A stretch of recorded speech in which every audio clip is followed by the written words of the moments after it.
Yang ketiga, sedekah. Disebutkan Rasulullah SAW adalah orang yang sangat dermawan, dan kedermawan beliau semakin bertambah di bulan Ramadan. Kebaikan-kebaikan yang beliau lakukan di bulan Ramadan melebihi angin yang terhembus. Maksudnya saking semangatnya Nabi SAW lakukan. Dalam sebuah hadis beliau SAW bersabda dalam hadis riwayat Tirmidzi dari Anas radhiyallahu anhu, afdalus sadaqati sadaqatun fi Ramadan. Sedekah yang paling utama adalah pada bulan Ramadan. Zaid bin Salim meriwayatkan dari ayahandanya bahwasanya dia berkata, saya mendengar Umar bin Khattab radhiyallahu anhu berkata, Rasulullah SAW memerintahkan kami agar bersedekah, dan kebetulan aku sedang memiliki harta. Jadi Umar bercerita di sini. Maka aku berkata, pada hari ini aku akan melebihi Abu Bakar. Karena selama ini Umar selalu menganggap mau bersaing dengan Abu Bakar dalam hal-hal ibadah, karena Abu Bakar sangat luar biasa dalam mengerjakan. Satu waktu Rasulullah SAW bilang, ayo sedekah. Umar bilang, hari ini aku akan mengalahkan Abu Bakar. Umar berkata, lalu aku pun membawa setengah hartaku. Lalu Rasulullah SAW bersabda kepadaku, apa yang kamu tinggalkan untuk keluargamu? Maka Umar berkata, sebanyak ini juga, setengah harta lagi. Jawabku, lalu datanglah Abu Bakar radhiyallahu anhu dengan membawa seluruh hartanya. Lalu Rasulullah SAW bertanya, apa yang kau sisakan untuk keluargamu? Maka ia menjawab, aku sisakan bagi mereka Allah dan Rasulnya. Maka aku berkata, Umar berkata, aku tidak akan mampu melebihimu wahai Abu Bakar selamanya. Ini persaingan positif di antara sahabat. Tentu dimaksud sini adalah sedekahnya Abu Bakar seluruh harta adalah yang dia miliki pada hari itu ya. Bukan berarti kita harus jual semua aset kita, rumah, mobil, segala macam kita sedekahin, tidak. Tapi Abu Bakar misalnya kalau kita rasionalkan, kalau sekarang kita lagi jalan ada di kantong kita 1 juta rupiah, ada orang miskin lewat, maka dikasih semua 1 juta itu. Abu Bakar begitu cara sedekahnya. Ada orang minta dia nggak setengah-setengah, apa yang dia pegang dikasih semuanya. Seperti itulah. Itu yang dimaksud dengan perilaku di sini. Jadi bukan menghabiskan seluruh hartanya, tapi apa yang sedang dia pegang pada saat itu. Diriwayatkan juga dari Talha bin Yahya bin Talha bahwa ia berkata, nenekku, jadi ini cucu menceritakan tentang neneknya. Neneknya bernama Su'dah binti Auf al-Murriyah, dan ini adalah istri Talha bin Ubaidillah. Perlu Bapak Ibu tahu, Talha bin Ubaidillah adalah salah satu dari 10 sahabat yang dijamin masuk surga. Ini Su'dah istrinya, istri bercerita tentang suaminya. Dia berkata, pada suatu hari Talha datang menemuiku dengan wajah yang kusut. Aku bertanya kepadanya, mengapa wajahmu kusut seperti itu? Apa yang terjadi di atas dirimu? Ada sesuatu yang dapat aku bantu? Istri bertanya, si Su'dah bertanya pada suaminya Talha. Lalu Talha menjawab, terima kasih, kau adalah sebaik-baik istri seorang muslim. Dan ini pujian yang santun dari seorang suami kepada istrinya. Artinya kau sangat luar biasa selama menjadi istri, pantas menjadi istri seorang muslim karena patuh dan baik. Lalu kata istrinya, jika demikian apa yang terjadi atas dirimu? Apa yang saya bisa bantu? Lalu ia akhirnya berkata, harta yang kumiliki sudah terlalu banyak dan hal itu sangat menyusahkan diriku. Maka istrinya berkata, aku berkata padanya, jangan terlalu menyusahkan dirimu, bagikan saja harta itu. Saya mau tanya ibu-ibu di belakang, begini enggak sama suaminya? Kalau dia bilang saya ada keuntungan sekian, saya mau sedekahin, tunggu dulu, buat saya dulu, beli emas, beli ini, beli segala macam. Ini enggak, silakan sedekahin, habisin, jangan jadi beban, berikan orang miskin. Maka dia pun membagi-bagi harta itu hingga tidak tersisa sedirham pun. Talha bin Yahya, si cucu yang mendapat cerita dari neneknya ini, berkata, aku tanyakan kepada penjaga gudangnya Talha, berapa harta Talha pada saat itu? Maka dia katakan 400.000 dirham. Ini ratusan juta rupiah. Kata beliau, wahai saudaraku, banyak sekali keistimewaan dan kekhususan bersedekah pada bulan Ramadan. Maka hendaknya engkau bersegera mengerjakannya. Keluarkanlah dengan segera sedekahmu sesuai dengan keluasan rezeki yang ada padamu. Ada beberapa bentuk sedekah di bulan Ramadan yang bisa dilakukan. Yang pertama, memberi makan orang. Jadi seperti contoh saya kasih contoh saya. Misalnya ada keluarga miskin di dekat rumah kita tahu dia misalnya ada 5 keluarga, 10 keluarga, maka kita siapin sebelum Ramadan kebutuhan dia sebulan. Misal berasnya, gulanya, tehnya, jadi dia pakai sahur, dia pakai buka puasa segala macam. Itu yang dimaksud di sini, memberi makan. Ya. Sesuai dengan firman Allah Subhanahu Wa Taala yang berbunyi dalam surah Al-Insan ayat 8 sampai ayat 12. Wa yut'imuna at-ta'ama ala hubbihi miskinan wa yatiman wa asira innama nut'imukum liwajhillahi la nuridu minkum jazaa'an wala syukura inna nakhafu min rabbina yawman abusan qamtarira wa waqahumullahu syarra dzalika al-yawm wa laqahum nadratan wa surura wa jazaahum bima sabaru jannatan wa harira. Dan mereka memberikan makanan yang disukainya kepada orang miskin anak-anak yatim dan orang-orang yang ditawan, tawanan perang juga disuruh kasih makan. Sesungguhnya kami memberi makan kepada kalian hanyalah untuk mengharapkan keridhaan Allah. Kami tidak menghendaki balasan dari kalian. Ini sifat sedekah yang diterima sama Allah, tidak berharap balasan yang setimpal dari orang itu. Dan juga kami tidak pernah, tidak pula berharap ucapan terima kasih. Tidak usah, kalau dia tidak mau terima kasih urusan dia. Gak perlu kita bilang, masa sudah saya kasih gak terima kasih? Gak ada urusan antara kita sama Allah. Dia menerima harta itu tapi kita mendapatkan ridhonya Allah. Sesungguhnya kami takut akan azab Rabb kami. Kami sedekah gara-gara kami takut disiksa sama Allah pada suatu hari yang di hari itu orang-orang berbuka masam penuh kesulitan. Maka Rabb mereka memelihara mereka dari kesusahan hari itu karena sedekahnya maksudnya, dan memberikan kepada mereka kejernihan wajah dan kegembiraan hati, dan dia memberi balasan kepada mereka karena kesabaran mereka dengan surga dan pakaian sutra. Para salafus soleh senantiasa berlomba-lomba dalam memberi makan dan mereka lebih mengutamakannya dari ibadah-ibadah lainnya, baik dengan memberi makan yang lapar ataupun memberi makan seorang saudara yang saleh. Tidak disyaratkan yang diberi makan harus seorang yang fakir, orang kaya juga boleh. Kita buka puasakan kerabat kita, kita berikan kepada orang tua kita yang kaya, nggak ada urusannya sama sekali. Intinya kita memberi makan orang. Dalam sebuah hadis Rasulullah SAW bersabda dalam hadis riwayat Tirmidzi dengan sanad hasan, ayyuma mu'minin at'ama mu'minan ala ju'in at'amahu Allahu min thimaril jannah wa man saqa mu'minan ala dhama'in saqahu Allah minar rahiqil makhtum. Siapa saja di antara orang mukmin yang memberi makan saudaranya sesama mukmin yang lapar, niscaya Allah akan memberinya buah-buahan surga. Siapa saja di antara orang mukmin yang memberi minum saudaranya sesama mukmin yang dahaga, niscaya Allah akan memberinya minuman rahiqil makhtum. Ini adalah minuman di surga. Sebagian salah berkata, mengundang makan 10 orang dari sahabat-sahabatku dengan makanan yang mereka gemari lebih aku sukai daripada membebaskan 10 orang budak dari keturunan Nabi Ismail. Sebagian besar kaum salaf mengutamakan menyediakan buka bagi orang yang berpuasa padahal mereka sendiri juga sedang berpuasa.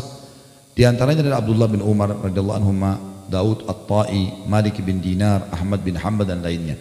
Bahkan Abdullah bin Umar selalu berbuka bersama anak-anak yatim dan fakir miskin. Kadang-kala beliau tidak berbuka karena mengetahui keluarganya menolak kedatangan mereka. Artinya kadang-kadang ada Ibnu Umar datang ke rumah mereka, tapi mereka karena miskin mereka tidak ingin Ibnu Umar masuk, maka Ibnu Umar terlambat buka puasa gara-gara itu, saking inginnya berbuka puasa atau memberikan buka puasa kepada orang-orang yang susah. Banyak di antara kaum salaf yang menyediakan makanan bagi teman-temannya padahal ia telah tengah berpuasa. Bahkan ia melayani teman-temannya dengan baik. Di antaranya adalah Hasan Basri dan Ibnu Mubarak rahimahumullah. Abdullah bin Mubarak ini pernah di hari Senin dia lagi puasa, rupanya ada teman-temannya pada datang gitu kan. Dia tahu dia puasa, lalu dia suruh istrinya siapin makan. Terus sudah siap makan, tamu nggak ada yang mau mulai makan.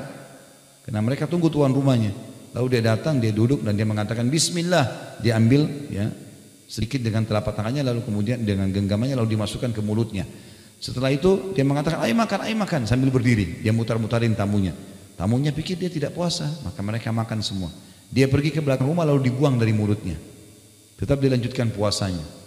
Jadi saking luar biasa mereka melayani tamunya dan memberi makan. Abu Siwar al-Adawi berkata, dahulu ada serombongan orang dari Bani Adi. Bani Adi salah satu suku Arab yang biasa sholat di masjid ini. Tidak seorang pun di antara mereka yang berbuka puasa sendiri. Ia selalu mencari orang yang bersedia berbuka dengannya.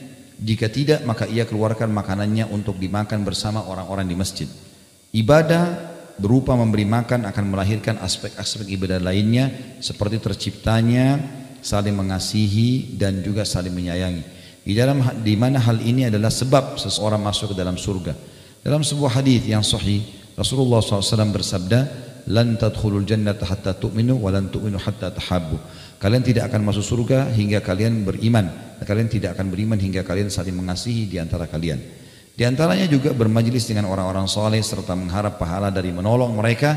Ini maksudnya adalah kita datang ke orang soleh lalu kita bayarin bulanannya dia misalnya. Maka itu termasuk dalam masalah ini. Kemudian menolong mereka dalam ketaatan yang mereka dapat lakukan disebabkan makanan yang engkau berikan. Ya. Jadi ini termasuk yang kami buat di program yayasan begitu. Mencari ayah dan ibu angkat seseorang dai lalu membiayai hidupnya. Termasuk di Ramadan insya Allah kita juga buat program mengumrohkan dai dan mengumrohkan orang miskin. Itu kalau Bapak Ibu ada yang berminat, insya Allah bisa bergabung dengan program kami tentunya. Kemudian yang kedua, menyediakan makanan berbuka puasa bagi orang-orang yang puasa. Ini lebih spesifik lagi, lebih dalam lagi. Dan ini kalau kita buka puasakan orang, kita akan dapat pahala seperti dia, tidak dikurangi sedikit pun. Walaupun hanya seteguk air, walaupun hanya sebutir kurma. Sabda Rasulullah SAW dalam hal ini berhubungan dengan masalah membuka puasakan orang. Hadis riwayat Ahmad dan Nasa'i serta dinyatakan sahih oleh Syekh Albani. Kata Rasulullah SAW, "Man fattara sa'iman kana lahu mithla ajrihi ghaira annahu la yunqasu min ajri as-sa'imi syai'." Barang siapa menyediakan makanan berbuka puasa bagi orang yang berpuasa, niscaya ia mendapatkan pahala seperti orang yang berpuasa tanpa mengurangi pahala orang yang berpuasa itu sedikit pun. Salman Al-Farisi radhiyallahu anhu menuturkan berkata, "Wa man fattara fihi sha'iman kana maghfiratan lidunubihi wa idkha raqabatihi minan nar kana lahu mithla ajrihi ghaira annahu la yunqasu min ajri as-sha'imi syai'."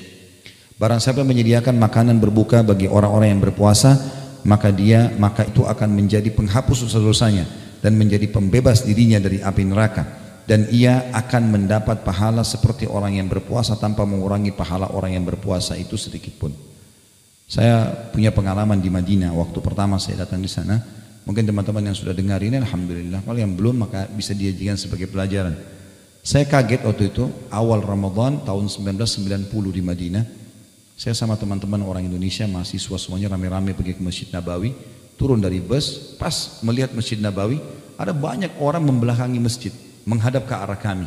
Tapi unik karena mereka sangat berdekatan, rapat sekali. Maka pada saat saya mendekat dengan masjid, saya bertanya-tanya, ini orang-orang siapa ini? Kenapa? Kemudian pada saat sudah dekat saya kaget. Memang kita nggak dikasih celah untuk jalan gitu. Tiba-tiba saya dipegang, dipeluk, teman-teman Indonesia juga ini dipeluk sama yang lainnya. Saya tidak kenal, saya tidak tahu lihat wajahnya, saya nggak kenal orang ini. Saya tahu jawabannya waktu dia bisikin kuping saya. Dia bilang, "Akhi, saudaraku, tolong buka puasa di tempat saya ya." Jadi dia mau dapat pahala membuka puasakan orang walaupun tidak dikenal. Jadi ternyata di dalam Masjid Nabawi itu, teman-teman umroh Ramadan, fenomena ini cuma bisa dilihat di Masjid Nabawi ya. Di Masjid Haram Mekah ada juga tapi tidak banyak. Orang-orang tidak terlalu semangat seperti di Madinah. Kalau Madinah betul-betul kita diperebutkan. Maka di dalam masjid itu ada sufra plastik ditaruh di kiri kanannya jek Zam-Zam, terus kurma ditaburin di situ. Ada kurma, ada pisang, ada yogurt, ada roti segala macam. Di dalam si ayah atau si kakak menyiapkan buka puasa, si anak atau si adik di luar cari mangsa ini. Nah, kalau kita bilang iya, tangan kita dipegang dibawa ke tempatnya dia. Dan yang kadang-kadang uniknya dia bilang, jangan pindah ke situ ya. Kan di depan ada saingannya kan. Kalau di depan biasa juga orang bersaing untuk cari orang buka puasa, di sufrahnya dia taruh lebih banyak. Ada kasih apel, ada kasih macam-macam. Lebih enak orang pindah kadang-kadang ke sebelah. Dan dia bilang, besok sudah tahu tempat saya buka puasa ya, besok buka puasa sini lagi. Dan kita di luar, dia tidak akan lepas kita kecuali dia sudah punya mangsa lain. Itu luar biasa gitu. Coba bandingkan dengan kita di Indonesia.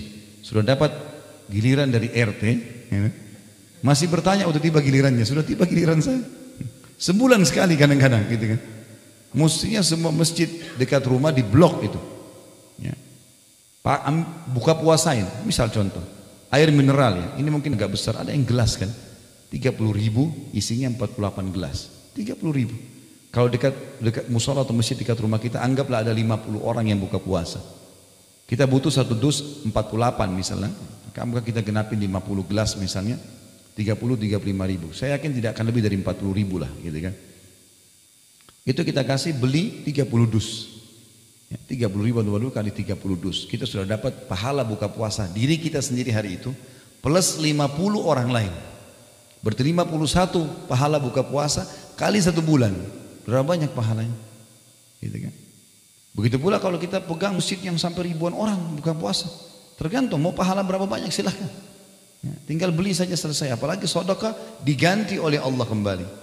Kalau mau lebih besar pahalanya kurma. Nah emang kurma yang sunnah gitu kan. Air juga putih termasuk itu. Kami di yayasan buatin program 1 dus kurma isi 10 kilo. Kita buatin program sebar 1000 dus kurma di 1000 masjid misalnya. Nama istilah saja begitu, tapi kami sebarin. Itu kita buatin program. Bapak Ibu bisa ambil idenya, bisa dikembangin. Mau ikut sama kami juga bisa. Ini kami bagiin. Pengalaman selama ini 1 dus kurma yang isi 10 kilo yang curahan itu lebih tepat kalau dibagikan ke masjid. Kalau kita ambil 3 butir per hari, Di masjid yang 50 orang, berarti satu dus ini bisa dipakai untuk 1 minggu. Jadi untuk 50 orang per hari, kalau kita mendapat puasa mereka, kita cuma butuh 4 dus kurma yang kotaknya isi 10 kilo itu. Dan seterusnya lah. Banyak sekali tempat-tempat kantong-kantong untuk membuka puasakan orang. Kalau di Jakarta ini sudah luar biasa lah pokoknya. Ya. Orang-orang banyak pulang kantor, kadang-kadang di pinggir jalan itu buka puasa. Kita bisa bagiin air, bagiin rumah, bagiin apa saja. Bisa saja ya, dan itu semua adalah ajang-ajang pahala. Kemudian dalam para sahabat Nabi SAW berkata, wahai Rasulullah, tidak semua orang mampu menyediakan buka puasa orang yang berpuasa. Maka Rasulullah SAW bersabda di dalam hadis ya, yang diriwayatkan dalam hadis yang sahih ini ya. Di sini tidak disebutkan perawinya ya. Tetapi yang saya tahu hadis ini hadis sahih, kata Nabi SAW, yu'tillahu hadats thawab liman fattara sa'iman ala midhkati labanin au tamratin au syurbati ma'in wa man saqa sa'iman saqahu Allah min haudi syurbatan la yadma'u ba'daha hatta yadkhulal jannah. Pahala buka puasa itu Allah akan berikan bagi siapa saja yang menyediakan makanan bagi orang yang berbuka puasa, meskipun hanya berupa susu tapi bercampur air, karena tidak adanya susunya maka dicampur air, atau sebutir kurma atau seteguk air. Barang siapa yang memberi seteguk air bagi orang yang berbuka, maka Allah akan memberinya minum seteguk air dari telagaku. Dia tidak akan dahaga selamanya hingga dia masuk ke dalam surga. Dan ini kesempatan luar biasa. Ya, saya dulu waktu masih mahasiswa, kadang-kadang beasiswanya kita terima di akhir bulan. Tapi Ramadan, dari awal Ramadan sudah mulai ada buka puasa. Kalau lagi tidak ada duit untuk bawa buka puasa, maka saya bawa ke masjid, saya masuk ke masjid, duduk di tempat cek zam-zam itu saja. Jadi setiap kali dia mau taruh air untuk buka puasa orang, saya yang tuangin airnya. Bisa kita dapat pahala dengan itu. Sampai saya kadang-kadang ingatkan beberapa saudara kita yang tidak ada duitnya, bagaimana cara dapatkan buka puasa orang? Pergi ke masjid dekat rumah, bantu marbotnya nata, sudah dapat pahalanya. Kalau ada orang betul-betul malas, nggak mau, sudah tidak ada duitnya, tidak mau buka puasain orang, kemudian maunya dilayani, baiklah dia duduk di masjid, masih bisa dapat pahala kalau mau. Gampang, ambil air kita, tukar sama teman di sebelah. Ini buat kamu ya, ambil pahala saya, ambil air dia, kamu, saya dapat pahala kamu. Kan gampang ya? Dia dapat pahala kita, kita dapat pahala dia. Tidak ada modalnya nih. Kalau ini juga tidak mau, luar biasa, tinggal butuh dicambuk saja ya. Karena pahalanya besar sekali, membuka puasakan orang, mestinya ya, seperti itulah.